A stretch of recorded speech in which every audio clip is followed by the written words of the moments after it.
ጀዛከላ ይሄ ነበር ጥያቄ። አመሰግናለሁ። መርሐባ ይሰማል ይሰማል። ጥያቄው ነው።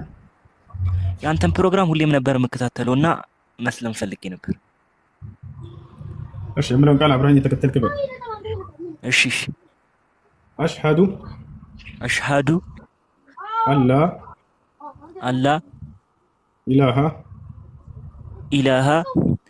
ኢላላህ ወአሽሀዱ አነ ሙሐመደን ረሱሉላህ። ማሻአላህ ጨርሰሃል። አላህ ምስጋና ይገባው። አሁን ያልከው ቃል የሸሃዳ ቃል ወይንም የምስክር ቃል ይባላል። ትርጉሙ አሽሀዱ አን ላ ኢላሃ ኢለላህ ማለት እነሆ ከአላህ በስተቀር በእውነት የሚመለክ ሌላ አምላክ የለም ብዬ እመሰክራለሁ ማለት ሲሆን፣ ወአሽሀዱ አነ ሙሐመድን ረሱሉላህ ማለት ደግሞ ሙሐመድም የአላህ መልእክተኛና ነቢይ ናቸው ብዬ እመሰክራለሁ ማለት ነው። ከዚህ በኋላ ሙስሊሙን አንድ ሰው ሙስሊም ሲሆን ጊዜ አላህ ምን ያደርግለታል ለዚህ ሰው ከተባለ የመጀመሪያው የሚያደርግለት ምንድነው? ያለፈ ኃጢአትን ሁሉ ይቀይለዋል። ያለምንም ኃጢአት ንጹህ አድርጎ ይቀበላል። ይሄን ቃል በቃል አምላካችን አላህ ሱብሓነሁ ወተዓላ ሲናገር ምን አለ? ወኢኒ ለገፋሩን ሊመን ታበ ይላል። ወደ እኔ ለተመለሰ ባሪያዬ እኔ ምርለታለሁ ብሎ ይናገራል። በሱረቱል አንፋል ላይ ምን አለ? ቁል ሊለዚነ ከፈሩ ኢየንተሁ ይግፈር ለሁም ማ ቀድ ሰለፍ ወኢን የዑዱ ፈቀድ መደት ሱነቱል አወሊን ይላል። ሙሐመድ ሆይ ለእነዚያ ክደውኝ ላሉ ባሪያዎቼ እንዲበላቸው ካሉበት ክህደት ቢቆጠቡና ወደ እኔ ቢመለሱ ያለፈ ኃጢአታቸውን ሁሉ ምርላቸዋለሁ፣ ይሄ ንገራቸው ይላል። ስለዚህ አንድ ሰው እስልምና ሲቀበል ይሄን ያገኛል። እስልምናን ከተቀበለ ሰውየው በቀጣዩ ዓለም ምን ቃል ተገብቶለታል ከተባለ አላህ ሱብሓነሁ ወተዓላ ገነትን ሊያስገባው ቃል ገብቷል። የዘላለማዊ ሀገር የሆነችዋል ሊያወርሰው ቃል ገብቷል። ይሄ ሲናገር ምን አለ? ኢነ ለዚነ አመኑ ወዐሚሉ ሷሊሓት ለሁም ጀናቱ ነዒም ኻሊዲነ ፊሃ አበዳ ወዐደላሂ ሐቃ ወሁወል ዐዚዙል ሐኪም ይላል። እነዚያ በእኔ በአላህ አምነው መልካምን የሰሩትን ገነትን ላስገባቸው የገነትን ጸጋ ልሰጣቸው ቃል ገብቼላቸዋለሁኝ ይላል። ኻሊዲነ ፊሃ አለ በእርሷም ውስጥ ለዘላለም ዘውታሪዎች ሲሆኑ አለ።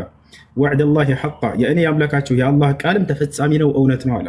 ወሁወል ዐዚዙል ሐኪም እኔ አምላካቸው አላህ አሸናፊና ጥበበኛ ሆንኩኝ አምላክ ነኝና እያለ ይናገራል። አንድ ሰው እስልምናን ሲቀበል ጊዜ ምን እንዲያደርግ ታዟል ከተባለ ሻወር ይወስዳል ለሶላት ዝግጁ ይሆን ዘንድ። እንግዲህ ለዚህ ላመንከውና ለመሰከርከው ለአንድና ብቸኛ ለሆነው አምላክህ ብቻ መስገድን ትጀምራለህ ማለት ነው። ሁለተኛ እስልምና መሰረትና ትእዛዝ ይሄ ነው። የመጀመሪያው ትእዛዝ ነቢያቶቹን ላይ ያስተማሩትን አሁን ያልከው ቃል ነው። አምላክ አንድና ብቸኛ እውነተኛ ነው፣ ከእርሱ ውጭ ሌላ ማንም አምላክ የለም ብሎ መመስከር፣ እርሱም እንዲሁም በዘመኔ የተላከልህን ነቢይ እንደ ነቢይ መመስከርና መቀበል። ያለፉትም ትውልዶች በዚሁ መሰረት ነበር ሻሃዳን ሲቀበሉ ጊዜ። ለምሳሌ በመሲሁ ጊዜ የሻሃዳ ቃል ይኸው ነበር። አምላክ አላህ ሱብሓነሁ ወተዓላ ይህን በሱረቱል ማኢዳ ምዕራፍ 5 ቁጥር 111 ላይ ሲናገር ምን አለ? ወኢዝ አውሐይቱ ኢለል ሐዋርይን አን አሚኑ ቢ ወቢረሱሊ ቃሉ አመና ወሽሀድ ቢአንና ሙስሊሙን ይላል። ወደ ሐዋርያቶችም የትእዛዝ ቃሌን ባስተላለፍኩ ጊዜ አስታውስ ይላል። በማን በኩል? በመሲሁ በኩል። ምን የሚል ትእዛዝ ነው የተላለፈው? አን አሚኑ ቢ ወቢረሱሊ በእኔ በአምላካችሁ በአላህ እመኑ፣ በላኩላችሁ መልእክተኛና ነቢይም እመኑ ይላቸዋል። እያችሁ ምን ብለው ይመሰክሩና ያምኑ ነበር? እነሆ በአምላካችን በአላህ በአንዱ አምላክ አምነናል፣ በተላከው ነቢይና መልእክተኛም አምነናል ይሉ ነበር። ከዚያም ምን አሉ? ወሽሀድ ቢአንና ሙስሊሙን አሉ። በዚህም ምስክራችን ምክንያት እኛ ሙስሊሞች መሆናችንን መስክርልን አሉ ይላል። የሙስሊምነታቸው ማረጋገጫና መመስከሪያ ይሄ ሻሃዳ ቃል ነበር። በአንዱ በአምላክ በአላህ ያምናሉ፣ በተላከላቸው መልእክተኛና ነቢይ በመሲሁ ያምናሉ። አሁንም በዚህ ዘመን ሰዎች ሲያምኑ ጊዜ በአንዱ በአምላክ በአላህ ያምናሉ፣ ከዚያም በተላከላቸው መልእክተኛና ነቢይ ደግሞ ያምናሉ። ይሄ ነው። ከዚያ ሶላትን ትጀምራለህ ማለት ነው። ሙስሊም ጓደኞች አሉ የምታውቃቸው? አዎ አሉ አንዳንድ። በቃ እነሱ ስለ ሶላት አሰጋገድ፣ ስለ ወግ አደራረግ አስተምሩ ይበላቸው። ይበልጥ ደግሞ ግሩፕ ገብተህ እንድትማር የሚያግዙ ወንድሞች እዚህ አሉ። አቡከር አለ፣ አብዱልከሪም አለ። ፎሎ አድርጋቸው። አቡከር አናግረውና ወደ ግሩፕ ታስገብታላችሁ። እስላማዊ ትምህርት የሚማርበትን ታስገብታላችሁ። አቡከር አለ አለው። ማመሰግነ አናግረኝ ኢንሻአላህ። አሁን ሰላትም እንትን ስላለ አሁን የሚያስተምሩ ሰዎች ካሉ እንትን በል፣ ካልሆነ ግን አንዳንድ ነገራቶችን ልካለሁ። በውስጥ በኩል እናወራለን እኔ እናንተ። አሁን የሚያስተምሩ ይኖራሉ ለሰላት? አይ የሉም እዚህ እኔ እንጃ። በቃ ስለዚህ በውስጥ በኩል ቴሌግራም ዩዘር ኔምህን አስቀምጥልኝ። አሁን ቴሌግራም ላይ እናወራለን። እሺ እሺ። ስም ማን ነበር? አመሰግናለሁ ሁላችሁንም። እሺ ስም ማን ነበር? ሚኪያስ። መቀየር ካልፈለክ ችግር የለውም፣ ግዴታ አይደለም። አይ መቀየር ፈልጋለሁ ካልክ ኧረ እቀይራለሁ፣ መቀየር ፈልጋለሁ። እሺ ደስ የሚልህ ስም አለ አንተ የምታውቀው ወይስ እኛ እናወጣለን? እኔ ያልኩት ቱዴይስ ነው። እስቲ እናንተ። ሱዳይስ ጥሩ ስም ነው፣ ደስ የሚል ስም ነው። ከዚህ በኋላ ስምህ ሱዳይስ ነው። ማሻአላህ። እሺ ወንድማችን እንኳን ወደ ነብያት መንገድ ወደ እስላም መጣህ ብለናል። እንኳን ደስ ያለህ። እንኳን አብሮ ደስ አለኝ። አይሻባህ። እሺ ጥያቄ ያላችሁ ልጆች ካላችሁ ቀጥሉ። እሺ አንድ ጥያቄ ልጠይቅህ። እሺ ላስት ላይ ጥያቄዎች ካሉ መቀጠል ትችላለህ። ነብዩ ምሽ ካለህ ጠይቅ። ጨርስ ችግር የለውም። እሺ እናንተ እኛንም ወደ እስልምና ልታጠምቁን ጫፍ ላይ እየደረሳችሁ ነው። ለእኔ እታገላለሁ ብዙ በመጠየቅ ብዙ ጊዜ ያስቸግርሃለሁ። እንግዲህ ልጅ የጠራውን ነገር እኔንም አንድ ቀን ልታስጠራኝ ትችላለህ በዚህ ከቀጠልክ። ለማንኛውም አንድ ነገር ነው የምፈልገው ከቁርአን ውጪ ሌላ መመሪያ እንደ ቁርአን ታማኝ የሆነ መመሪያ አለ ከቁርአን ውጪ? صحيح የሆነ ሐዲስ የሆነ ሐዲስ እነ አባስ ምናምን የሚባሉ ሐዲሶች ናቸው። እነ አባስ ምናምን አንዴ صحيح የሆኑ የነብዩ ሰለላሁ ዐለይሂ ወሰለም ሐዲሶች እነሱ ናቸው። ነብያችን ሰለላሁ ዐለይሂ ወሰለም ሐዲስ ላይ ሲናገሩ ብናሉ ኡቲቱል ቁርአን ወሚስለሁ መዐሁ ቁርአንን ተሰጠሁኝ ከእርሱም ጋር የእርሱን አምሳያ ብለው ተናገሩ። እርሱ አምሳያ ሰሒህ ሐዲሶች የመረጃ ምንጮች ናቸው። እነዚህ ከማን ዘንድ ነው የመጡት? ስንት ናቸው? አንድ ነው። ሰሒህ የሆነ የነብዩ ሰለላሁ ዐለይሂ ወሰለም ሐዲስ ሰሒህ የሆነ የነብዩ ሰለላሁ ዐለይሂ ወሰለም ሐዲስ ቁርአንና ሐዲስን ተሰጠው ከቁርአን ውጪ ማለት ነው። እንግዲህ እኔ በተረዳሁት ብዙ ጊዜ እስልምናን የተሳሳተ ትምህርት እናጋልጣለን የሚሉ ብዙ ምርምር ያደረጉ ሰዎች ከቁርአን በብዛት ሲጠቅሱ አናይም። ከነዚህ ሐዲሶች ከነዚህ መመሪያ ከተባሉት በሌላ ቃል ምን እንደሚባል ጠፋብኝ እና ከሱ ነው የሚያነሱት ብዙ ጊዜ እና የነሱ አሁን ክርስትናው ላይም ስታይ መጽሐፍ ቅዱስ አንድ ነው። ከመጽሐፍ ቅዱስ ውጪ ያስገቧቸው ወይም የሚይዟቸው ድርሳናት፣ አዋልድ መጽሐፍት የሚሉት የድርጅቱ መመሪያዎች ዶክትሪን ሆኖ ይገባሉ። ብዙ ጊዜ ከቁርአን የተሳሳተ ትምህርት ብለው ሲጠቅሱ ብዙ ጊዜ ላይ ምናልባት አንተም ከታዘብክ ከዛ ውጪ ባሉ ሐዲሶች እና ምን አልከኝ? ከዛ ውጪ ባሉ መመሪያዎች በተባሉት ለምሳሌ አባስ አንድ ማቆ ነው። ሌላም ደግሞ እንደዚሁ በአጠቃላይ ምን እንደሚባሉ አላውቅም። ከነሱ ነው የሚጠቀሰው። ከነሱ ውስጥ ከሚጠቀሱት ውስጥ አንዳንድ ቃላቶች በተለይ አሁን ስለ ብዙ ሰዎችም ህዝበ ሙስሊሙ ብዙ ከቁርአን ውጪ እነዛን ነገሮች ምርምር ያላደረገበት በሚመስል መልኩ በቲክቶክ በታዘብኩት ስለ ቅማል፣ ስለ ብልት መንከስ፣ ስለ አንዳንድ ብዙ ሐሳቦች እሱ ላይ አንስተው ነው የሚተቹትም የሚተቸው። ከቁርአን ላይ ግን ብዙ ጊዜ ተነስተው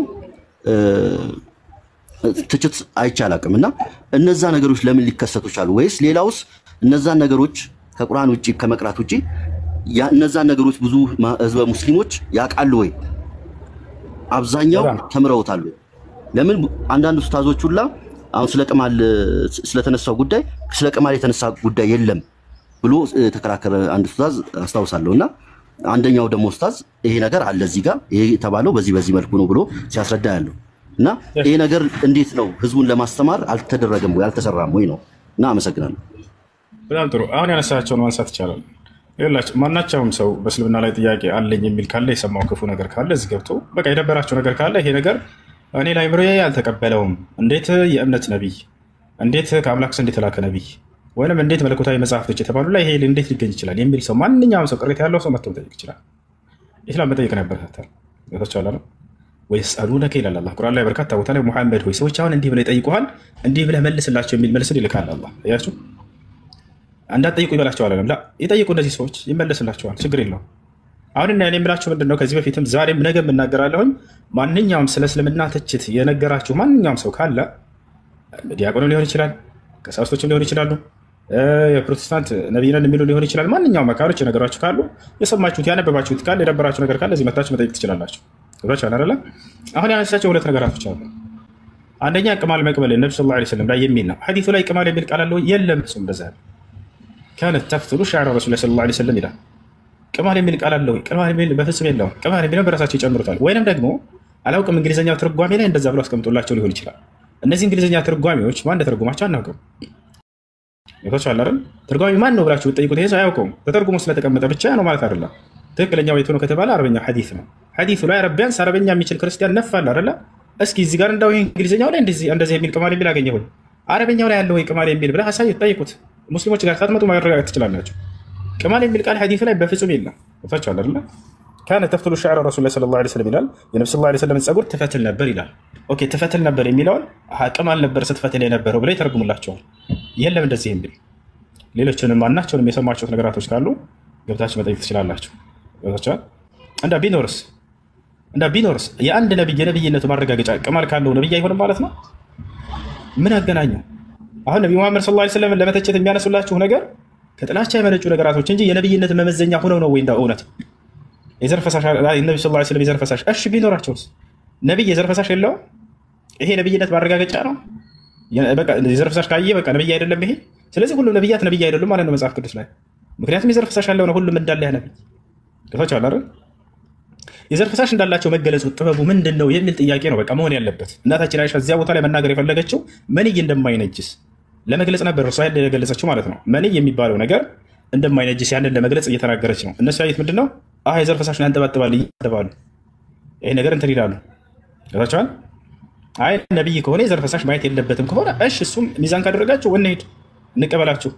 ስለዚህ በዚህ መሰረት መጽሐፍ ቅዱስ ላይ ያሉ ነብያት ሲመዘኑ ጊዜ እነ አብርሃም የዘር ፈሳሽ የላቸውም ወይ? እነ ሙሴ የዘር ፈሳሽ የላቸውም? አላቸው።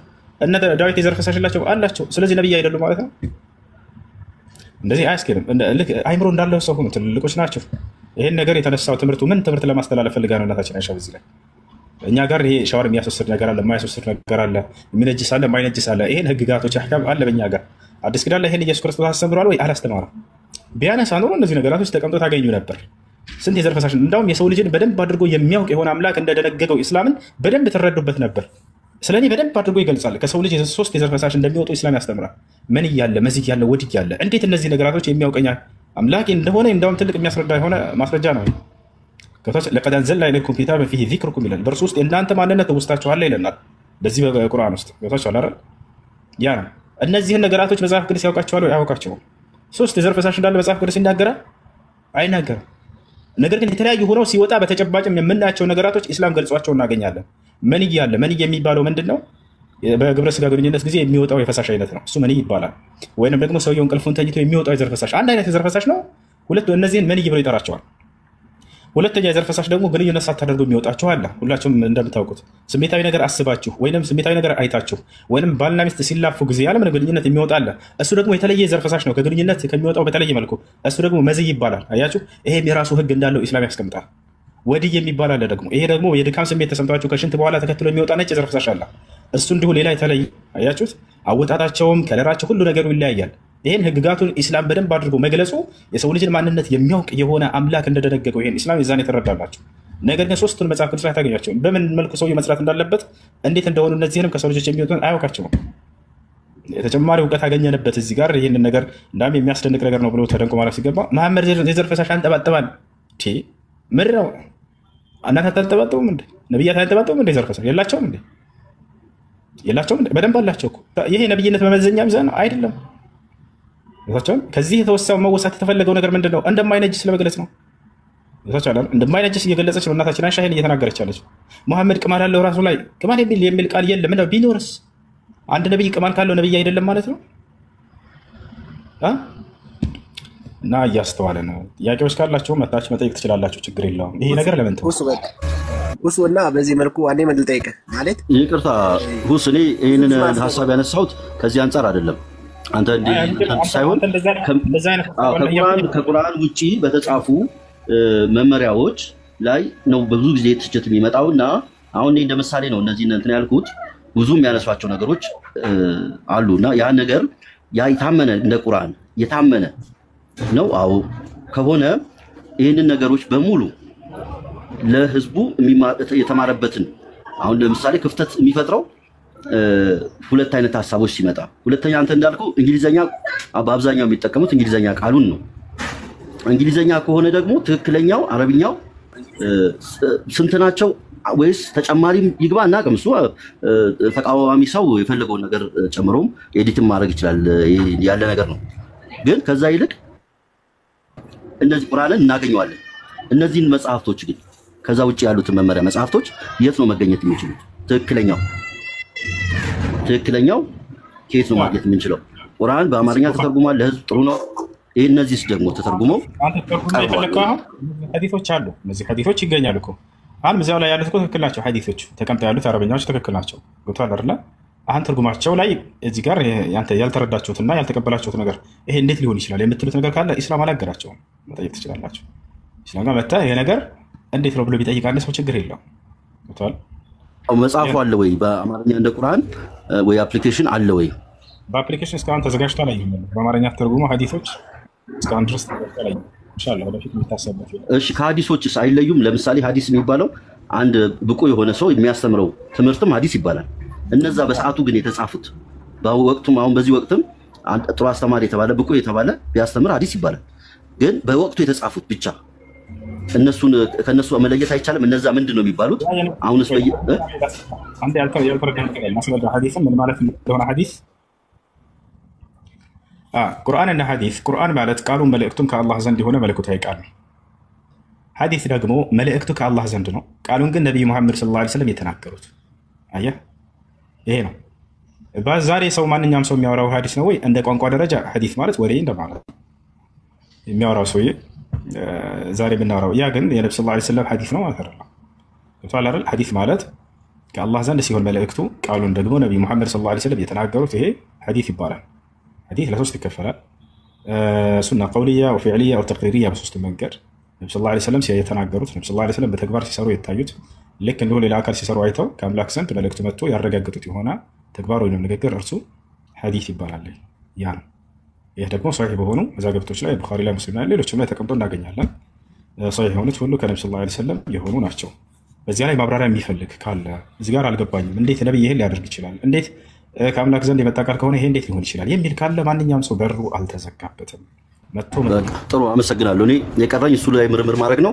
እሱን ያላችሁ ትክክለኛ እውነተኛ የተባለውን ብትልኩልኝ ደስ ይለኛል። በጣም አመሰግናለሁ። ቴንኪው። እሱን የሚልክልኝ ሰው ፈቃደኛ የሆነ ሰው ካለ ምንድነው ማወቅ የፈለግከው? እንደምሳሌ ያነሳለ አጠቃላይ ስለ ሐዲስ ምናምንም አጠቃላይ አይደለም። አይ በቃ አውራኝ። እሺ በቀድሞ የተጻፉ ከቁርአን ውጪ በቀድሞ የነብዩ መሐመድ ተግባራት፣ ሁኔታዎች ያሏቸው ነገሮች የተጻፉት እነዚህ የታመነው የሚባለው አሁን ለምን መሰለ ብዙ ጊዜ ትችት ከቁርአን ሲነሳ ላይ የሚገርም ከዚህ ነው የሚነሳው። በህይወታቸው ወይም በሰዓቱ የነበረ ክንዋኔዎችና እንቅስቃሴዎች ላይ በተፈጠሩት ታሪኮች ብዙ ትችቶች ይመጣሉ። ስለዚህ ይህንን ለማወቅ ትክክለኛው የታመነ እንደ ቁርአን የሚታመን መመሪያው ከሆነ እሱን እንትን ነው መጽሐፍቶች ነው የፈለጉት ሐዲሶቹም ማለት ነው። እሺ ቡኻሪ ሙስሊምና እነዚህን አውርዳችሁ ትልኩለታላችሁ ልጆች። እሺ አቡከር አናግረህ ይልክልሃል። አድረስን ይያለሽ ቦስ መስመር አቡከር። እሺ አመሰግናለሁ በጣም እሺ። አውራኝ ቦስ እና እኔ ልቀጥል። እኔ ማለት ብዙ ጊዜ ማስከፋይ መሰለህ እንዲያለ ጥያቄ አልጠይቅም ነበር፣ ግን ዛሬ ፈቃደኛ ስለሆነ ልጠይቅ። ማለት ጓደኛዬ ሙስሊም ስለሆነች ብዙ ጊዜ እንዲያለ ጥያቄ ማንሳት አልፈልግም፣ ግን አንዴ ልጠይቅህ። ማለት በእስልምና ጀነት ላይ ለምሳሌ ጀነት ላይ ቢለውን ልተውና ግን ሌላ ልጠይቅህ። በእስልምና ጅብ መብላት ወይም ዜብራ መብላት ይፈቀዳል ወይ? የሆነ ሐዲስ የሆነ ሰውዬ ኡስታዝ ነውና ሐዲሱ ይፈቅዳል ብሎ የሆነ ታይም ሲያወራ ሰማሁት። ዜብራ ትፈቀዳለች እስከምን ድረስ ነው? ነቢያችን እንትን እስካርጎት ድረስ ይፈቀዳል። ምን እንዳለ ባላስታውስም እና እንደዚህ ያለ ነገሮች አሉ። እንዴት ይታያሉ? ጅብስ ይፈቀዳል ወይ? መልካም ጥሩ። እንግዲህ ዑለሞች በዚህ መካከል በዚህ ጉዳይ ላይ ኺላፍ አላቸው። የበሉበት አሉ ወይ ወደሚለው እንመጣለን። ለምን በሉ ወደሚለው እንመጣለን። አላህ ስብሐነሁ ወተዓላ በሱረቱል ነሕል ላይ ሲናገር ምን አለ? ወልኸይለ ወልቢጋለ ወልሐሚረ ሊተርከቡሃ ወዚነተን ወየኽሉቁ ማ ላ ተዕለሙን ይላል። ስለሚበሉ እንስሳቶች ወልአንዓመ ኸለቀሃ ለኩም ፊሃ ዲፍኡን ወመናፊዑ ወሚንሃ ተእኩሉን አለ። የቤት እንስሳቶችን እነ ፍየል እነ በግ እነዚህ ምናምን እንደሚበሉ ከገለጸ በኋላ ተእኩሉን እያለ ከነዚህም ትበላላችሁ ካለ በኋላ ወልኸይለ ወልቢጋለ ወልሐሚረ ሊተርከቡሃ አብዱላህ ብኑ ዓባስ የተባለው ታላቁ ሰሓባ ቃለ ሊተርከቡሃ ወለም የቁል ሊተእኩሉሃ ብሎ ፈስሩታል። ይሄ ወልኸይል ማለት ፈረስን፣ ወልቢጋል በቅሎን፣ ወልሐሚር አህያን ፈጠርኩላችሁ ካለ በኋላ አላህ ሊተርከቡሃ አለ። እነዚህን ልትጓጓዙባቸው አለ። ቀድሞ ሊተእኩሉሃ ብሎ ልትበሏቸው እነዚህን ፈጠርኩ ብሎ የቤት እንስሳቶችን ከገለጸ በኋላ እነዚህን ደግሞ ልትጓጓዙባቸው ፈጠርኩላቸው ካለ በኋላ አብዱላህ ብኑ ዓባስ እነዚህን ልትጓጓዙባቸው ፈጠርኩ አለ እንጂ ልትበሏቸው ፈጠርኳቸው አላለም ብሎ ይናገራል። ከዚህ ይዞ በፍጹም አይቻልም የሚል አቋም ያለው።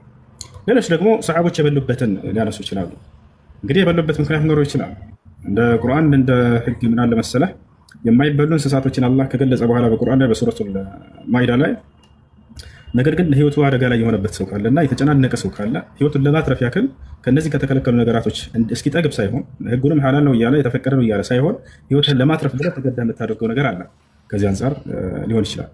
አላህ ሱብሓነሁ ወተዓላ በሱረቱል ማኢዳ ላይ ሲናገር حرمت عليكم الميتة والدم ولحم الخنزير وما أهل لغير الله به والمنخنقة والموقوذة والمتردية والنوحة وما أكل السبع إلا ما ذكيتم وما ذبح على النصب وأن تستقسموا بالأزلام ذلكم فسق اليوم يئس الذين كفروا من دينكم فلا تخشوهم واخشون اليوم أكملت لكم دينكم وأتممت عليكم نعمتي ورضيت لكم الإسلام دينا فمن اضطر إليه ما يفكر እንስሳቶችን ከገለጸ በኋላ የማይበሉ ስጋዎችን ከገለጸ በኋላ فمن اضطر ነገር ግን የተጨናነቀ የተቸገረ ሰው ካለ ሌላ ምግብ ማግኘት አልቻለም غير باغ ولا عاد ድንበር ሳያልፍ ወሰን ሳያልፍ የሰውዬ ህይወቱን ለማትረፍ ያክል ይብላ የሚላል ከዚህ አንፃር ሊሆን ይችላል። والله እና ቆይ አንድ ያስፈልገው እና ኖርማሊ አሁን ቁጥሩን ይሄ ነው ባላስታውስም ጓሪ ላይ ማለት ስለ ጅብ የሆነ ታይም አይቼ ነበር ከዛሬ 2 ዓመት በፊት ማለት ነው። እና ራቅ ካልኩኝ ቆይቻለሁ ያለ ነገር ላይ ግን ከ2 ዓመት በፊት እንዳለ እንትን አይቼ ነበር ኖርማሊ ጅብ እንደሚበላ ማለት ነው። እና ግን በዜብራ በኩል ግን ከሰው ነው የሰማሁት። ዜብራ ግን ከሰው ነው ኖርማሊ ጅብ ግን እኔ ባይኔ አይቻለሁ ከሐዲስ ማለት ነው። በሉና ይሄን ብሎ የሚል ትእዛዝና ምልክት ይለያያሉ። ኖርማሊ ይበላል በሉ ሳይሆን ይበሉ የሚለው ዜብራ ነው ይበላል ነው ጅብ ይበላል ነው በሉ የሚለው ለዜብራ ነው ግን ይበላል በሚለው ግን ጅብም ይበላል ቢሉ ተጽፋ ነው። ስታመጣ ጊዜ እናወራለን። ነብያችን ሰለላሁ ዐለይሂ ወሰለም በጥቅሉ لا تأكلوا كل ذي أنياب كما قال النبي صلى الله عليه وسلم ማንኛውም የቀንዳት የጥርስ ያለውን እንስሳት እንዳትበሉ ብለዋል። እርሱ ደግሞ ከነዚህ መካከል ነው። ይሄ በዑለሞች መካከል ኺላፍ ነው። ማንኛውም የቀንዳት የጥርስ ባለቤት የሆነ ስጋ እንዳትበሉ እንስሳ እንዳትበሉ ሐዲሱ ይበላል የሚለውን ሐዲስ ይዤ እመጣለሁ። በቃ ኖርማሊ ጅብ ይበላል የሚለው ሐዲስ ባይና ይቻለውና ግን ፈልጌ እንደማገኘው እርግጠኛ ነኝ ያልኩህ ነው። ቀደም እየነገርኩህ ነው። አታውጣም ራሱ ነብያችን ሰለላሁ ዐለይሂ ወሰለም እንግዲህ በጊዜያቸው ሰዎች ተቸግረው አግኝተው ይህንን ነገር ሌላ ምንም አማራጭ የሌላቸው ሲኖር ጊዜ ያንን የቁርአኑ አንቀጽ በጥቅል ተናግሯል። ሰውየው የተቸገረና የተጨናነቀ ከሆነ ያንን የተቸገረ ከሆነ ያንን ነው። ይህ እንዳለ ሆኖ መጽሐፍ ቅዱስ ላይ ምናልባት አንተ እንደገባ አልፈለክም እንጂ እግዚአብሔር የሰው ስጋ ያስበላል እንት አለ። መግባት ትችላለህ። ባየሁ መልኩ አስረዳኝ። እኔ ይበላል የሚለውን የሰው ስጋ ያስበላል ነው አልቀበልም ለምሳሌ ችግር ነው። መጽሐፍ ቅዱስ ላይ ይላል እግዚአብሔር ቃል ራሱ ነው እንደውም የሚያስበላው የሰው ስጋ አበላችኋለሁ የሰው ስጋ እያለ ቃል በቃል ይናገራል። አበልተዋል አስበልቷቸዋል። አንድ አቡከር እንደ አውጣላቸው ኦሪጂናል ምዕራፍ 29 ቁጥር 26 ነው ታውቀው የሰው ስጋ እሺ ለምሳሌ በሰው ስጋ ሊበላ ይችላል። እኔ አይ ዶንት ኖ ችግር የለውም። ግን በእስልምና የሰው ስጋ በጣም በተራክበት ታይም ለምሳሌ ይፈቀዳል አይፈቀድም? ችግር ላይ ባለበት ታይም ይቻላል? አላህ አይቻልም፣ አይፈቀድም። አላህ ቃል በቃል የሰው ስጋ መብላት እንደ ምሳሌ አድርጎ ተጸያፊ እንደሆነ ገልጾታል። ያ አዩሃ الذين آمنوا اجتنبوا كثيرا من الظن إن بعض الظن إثم ولا يغتب بعضكم بعضا أيحب أحدكم أن يأكل لحم أخيه ميتا فكرهتموه ይላል። አንዳችሁ የወንድሙን የሞተ ስጋ መብላት ይወዳልን? ይሄን የምትጠሉት ስትሆኑ በፍጹም ይሄን አታደርጉትም እያለ አጸያፊ የሆነ ነገር እንደ ምሳሌ ገልጸዋል። ነብያችን ሰለላሁ ዐለይሂ ወሰለም በሐዲስ ላይ ከስሩ ዐዝም الميت ከከስሪሂ ሐይን አሉ። የሞተን ሰው አስክሬን መስበር በህይወት እንዳለም እንደ መስበር ያክል ኃጢአት ነውና እንዳታደርጉት ብለዋል። ጭራሽ አስክሬን እንኳን ቀርቶ እንዳትነኩት ብለዋል። አይደለም ስጋውን ማለት ነው። አሁን መጽሐፍ ቅዱስ ላይ የሰው ስጋ እግዚአብሔር እንደሚያበላ ላሳያችሁ። አቡከር ማውጣት ትችላለህ? አዎ መቻል ዘሌዋውያን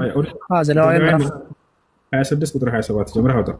እግዚአብሔር ሰዎች ሲያምፁበት ጊዜ ባለፉት ዘመናት ከሚቀጣበት ቅጣት መካከል አንደኛው የራሳቸውን ልጆች ስጋ ማስበላት ነበር። እንዳስበላቸውም እናያለን። ምዕራፍ ስንት ነው ያልከው? ምዕራፍ 26 ቁጥር 27 ካነበበ ጋር ይቀር ያው ከአንድ ጀምረህ አንብብ ማለት ምዕራፍ 26 ከአንድ ጀምረህ ዝም ብለህ አንብብና እንረዳለን ካሳቡ ከአንድ ጀምረን እስከ 27 ድረስ አውዱ የሚጀምረው ከሱ ጋር እኮ ነው። ኖ ስለህ ለምሳሌ ምዕራፍ 26 ከቁጥር 1 ማለት ነው ከምዕራፍ 1 ሳይሆን ከቁጥር 1 አባባሪ ይመሻል እኮ ከላይ ከቁጥር 1 ካነበብን እስከ 27 ድረስ ያ ምን ይላል? 27 ላይ እስከዚህም ድረስ ባትሰሙኝ አለ ቃል በቃል በትዕቢተኝነትም እንቢ ብትሄዱብኝ አለ እኔ ደግሞ በቁጣ ሄድባችኋለሁ ስለ ኃጢአታችሁም 7 እጥፍ እቀጣችኋለሁ አለ። ምንድነው የሚቀጣቸው ብለን ስናይ የወንዶች ልጆቻችሁንም ስጋ ትበላላችሁ የሴቶች ልጆቻችሁንም ስጋ ትበላላችሁ አለ። በዚህ እንደሚቀጣቸው ነገር እና እኮ ከኃጢአታቸው የተነሳ ነው እንደዚህ ያለው። ለምሳሌ ከመጀመሪያ ጀምሮ ያልኩ ለዛ ነው እንደዚህ ያለው ከኃጢአታቸው የተነሳ ነውና በጣም ሰዎች አመጹ። ከዛ አንፃር ነው እንደዚህ ብሎ የተናገረው እኮ። ስለዚህ አበላቸው እንደሚያበላቸው ተናገረ። አሁን ደግሞ ልጆቻቸውን ቀቅለው እንደበሉ ቅቅል ስጋ ያሳየን። አሁን ደግሞ መጽሐፍ ቅዱስ ላይ በዚሁ እግዚአብሔር ሲቀጣቸው ጊዜ ቃል በቃል ቃሉን ፈጽመባቸው ልጆቻቸውን ቀቅለው የበሉ ሴቶችን ያሳየን። አሁን ደግሞ እና አውጣላቸው አውከ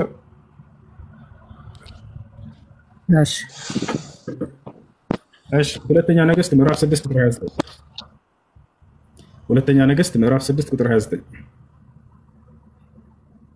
ያውና ልጄንም ቀቅለን በላ ነው አለች። በማግስቱም እንድንበላው ልጅሽን አምጪ አልኳት፣ ልጇንም ሸሸገች ብላ መለሰች ይላል። ተመልከቱ እንግዲህ ይህ ልጆቻቸውን ቀቅለው የበሉ እናቶች እንዳሉ ይገልጽልናል። በጣም ኃይለኛ ረሃብ ገባባቸው። እግዚአብሔር እቀጣቸዋለሁ ብሎ ነበር። አንዴ ላስቆም ማለት ይሄን ቃል ማን የተናገረ ያለው እግዚአብሔር ወይስ ሴትዮዋ ናት? ይሄን ብቻ ግልጽ አድርግልኝ። አውጣው ክፈተው። እየተናገረች ነው ልጅ እኮ ሴትዮዋ ናት። ማን ነው ግን ይሄ ሴትዮዋ ናት የተናገረች ያለችው? ስለዚህ ሴትዮዋ ከሆነች እግዚአብሔር አይደለም ያበላት ማለት ነው። ራሷ ናት የበላች እንጂ እግዚአብሔር አይደለም። እግዚአብሔር አበላቸዋለሁ የሚለውን አሳየንህ እኮ። ከቅጣት መካከል አንደኛው ቅጣት እኮ ነው። እያየኸው ወደ ዘሌዋውያን ላይ እግዚአብሔር ነው እየተናገረ ያለው። አበላሻለሁ የልጅሽን ስጋ እያለ ዛተባቸው፣ አበላቸው፣ እንዲበሉ አድርጋቸው። እነሱ ደግሞ ያንን በተግባር የዋለውን ዘገቡት፣ ተናገሩት። መጥተው እየከሰሱ ነው ደግሞ የሚገርማቸው ማለት ምን አማኝ ናት ምን አይነት ሰው ናት የሚለውን ነገር ይገልጻል። ወሶ ለምሳሌ አሁን ኖርማሊ ይሄን በዚህ መጽሐፍ ታምና ላስትዳ አትፈላሰፍ፣ በእናትህ ይቅርታ ባለ አትፈላሰፍ። እንደ አዲስ ገና ጥቅሱን እያየኸው ነው። ምን ልትሆን ትችላለች ምናምን የሚል ቃል እንበጣጥቃለን ቃልን ልትክደው ነው። እቺ ሴ ባጭሩ ምንድነው እግዚአብሔር የሰው ስጋ እንደሚያበላ ቃል በቃል ተናግሯል። ይቀድሙ ላይ አይደለ? እነዚህ ደግሞ በተግባር የበሉ እንዳሉ በመጽሐፉ ላይ ዘገባቸው። ይሄ ቃል ከማን ዘንድ ነው የመጣው? እግዚአብሔር ዘንድ ነው አይደለ? ያውና የራሳቸው ልጆች እንዳስበላሉ ይናገራል። የሚገርማቸው ሁለት ሴቶች ታሪኩ ደግሞ በጣም ይገርማል። ይሄ ከላይ ትንሽ ከፍ ብለህ ይኸው ከ26 ጀምረህ አውጣው። ከ26 ጀምረህ አውጣው። ምን ይላል? የእስራኤልም ንጉሥ በቁጥር ላይ በተመላለሰ ጊዜ ይላል። እንግዲህ የእስራኤል ንጉሥ ነው አምላክ ሕግና ስርዓት የሚወርድበት ሕግ በዚያው ላይ ነው። ይሄን ሕግ እግዚአብሔር አበላቸዋለሁ የሰው ስጋ እያለ ሲናገር የነበረው የዚያው ላይ የዛችው ሀገር ላይ ይህን ትንቢት እንደፈጸመባቸው ተመልከት። የእስራኤልም ንጉሥ በቁጥር ላይ በተመላለሰ ጊዜ አንዲት ሴት ጌታዬ ሆይ ጌታዬ ንጉሥ ሆይ አለችው። ያው እንግዲህ ጌታ እየተባለ ይጠሩ ነበረ። ጌታዬ ንጉሥ ሆይ አለችው፣ ንጉሥን ማለት ነው። እርዳኝ ብላ ወደ እርሱ ጮኸች። እርዳታው ምን እንደሆነ ታውቃላችሁ? ተስማምተው ነበር ሁለት እናቶች። ታሪክ ከማንበቤ በፊት ሁለት እናቶች ተስማሙ። ሁለቱም ልጆች አሏቸው። ምን ተስማሙ መሰላቸው? በጣም ስለራባቸው እንግዲህ ራብ ተለቆባቸዋል። ዛሬ የኔ ልጅ ቀቅለን እንብላና ነገ ደግሞ አንቺ ልጅ ቀቅለን እንበላለን በሚል ተስማሙ። እሺ ተባብለው ተስማሙና ዛሬ አንደኛዋ ልጇን አምጥታ ሰጠች። አርደው ቀቅለው በሉ። ከዛ በሚቀጥለው ቀን አንቺ እንጂ እንብላ ስትላት ደበቀቻች። ቃሏን አፈረሰች። እቺ ሴት አፍርሳ ቃሏን ያችኛዋ ሄዳ እየከሰሰች ነው ለንጉሱ፣ እያለቀሰች እየጮኸች መታ እየከሰሰች ነው። እና ታሪኩን የእስራኤልም ንጉሥ በቁጥር ላይ በተመላለሰ ጊዜ አንድ ሴት ጌታ ሆይ ንጉሥ ሆይ እርዳኝ ብላ ወደ እርሱ ጮኸች። እርሱም እግዚአብሔር ያረዳሽን እኔ እንዴት እረዳሻለሁ? ከአውድማው ወይስ ከመጥመቂያው ነውን? አለ። ንጉሡም ምን ሆነሻል አላት። እርሷም ይህች ሴት ዛሬ እንድንበላው ልጅሽን አምጪ፣ ነገም ልጄን እንበላለን አለችኝ። ተስማምተን ነበር ነው። ልጄንም ቀቅለን በላ ነው። ከዚያስ በማግስቱም እንድንበላው ልጅሽን አምጪ አልኳት፣ ልጇንም ሸሸገችው ብላ መለሰችለት። ያው ዛሬ ቀቅለን ልጃችንን እንብላ ተባብለው ተስማሙ። በላች። በልተው ሲጨርሱ ነገ ቀቅለን እንብላ ልጃችንን አምጪ ስትላት አላስቻላትም። ልጇን ደበቀቻችኛዋ። መታች ሴት ለእስራኤላውያን ጊዜው ላለው ንጉሥ እየከሰሰች ነው። እግዚአብሔር አረዳሽን እንዴት እረዳሻለሁ እያለ ያናግራታል። እና ይሄን ይመስላል። እግዚአብሔር የሰው ስጋ ያስበላ ነበር። መጽሐፉ ላይ ቃል በቃል እኔ ያስበላችኋለሁ እያለ ቃል በቃል ተናግሯል። ከቅጣቱ መካከል አንዱ ቅጣቱ የሰው ስጋ ማስበላት ነው። ለዚያውም የራሳቸውን ልጆች ረሃብ ለቆባቸው አስበልቷቸዋል።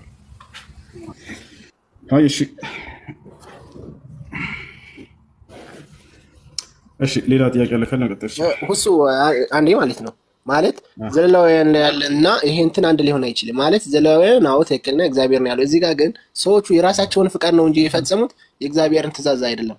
ምክንያቱም ስትሉ በራሷ ነው የበላችው የሚያስበላችው። እሺ እግዚአብሔር ምን አደርጋለሁ ብሎ ነበር? የሰው ስጋ እንደሚያስበላ ተናግሮ ነበር አይደል? ግን እኮ ከቅጣታቸው አንጻር ከጥፋታቸው አንጻር እንደዚህ ብሎ ተናግሮ ነበር። ግን እዚህ ጋር እግዚአብሔር አዝባት አይደለም ጥፋት ነው ብለን አመንኩ። እሺ ችግር የለውም አመን። ስለዚህ በጥፋትም ቢሆን እግዚአብሔር ልጆቻቸውን ስጋ ትበሏታላችሁ ብሎ ይሄን ነገር እንትን ብሎባቸዋል አይደል? ራሱ እንደሚያደርግባቸው ስለ ለምሳሌ አዎ ብሏል። ግን አንድ ነገር እኔ ግልጽ ያልሆነ ነገር ስለሆነ ለምሳሌ እዛ ላይ እንደዛ ብሏል ብለህ እዚህ ጋር እግዚአብሔር አስበልቷል ማለት ይከብዳል። እዚህ ጋር እግዚአብሔር የሚናገረው ነገር እሷ ቃል አይፈጽምም። እግዚአብሔር አበላችኋለሁ ብሏል አይደል? ቃል አይፈጽምም።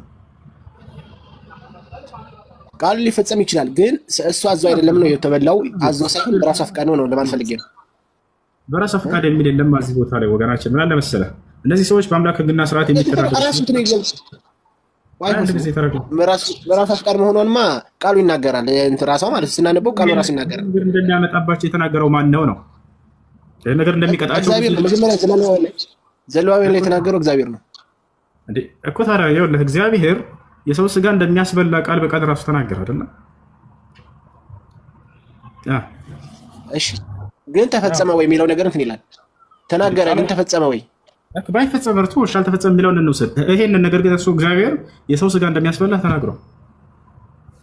ከቅጣታቸው አንጻር እሺ ችግር የለውም። ስለዚህ የሰው ስጋ ያስበላል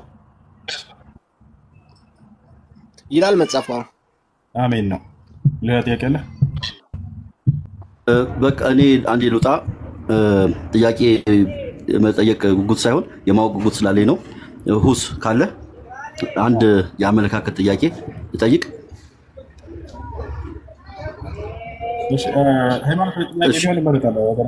እሺ ሌላም ሰው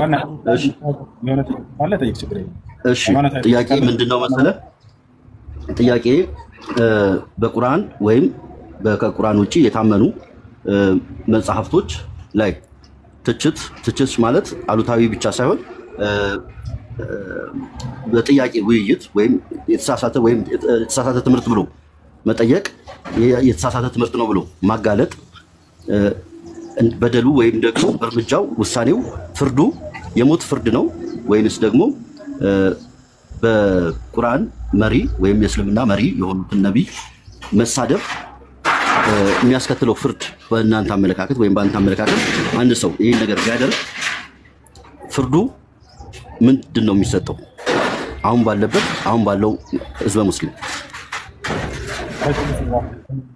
ነብይ ከገባህ ጀምረህ ጥያቄ ደጋግመህ እየጠየቅህ ነበር፣ መልሰናል። የሆነ ማስተላለፍ የምትፈልገው መልእክት ካለ በግልጽ ተናገር። እዚህ ቦታ ላይ በጣም በአንድ ትልቅ ማስተላለፍ የምፈልገው መልእክት እኔ በሞት እርምጃ ፍርድ ሰዎች ሊሰጣቸው አይገባም ባይ ነኝ።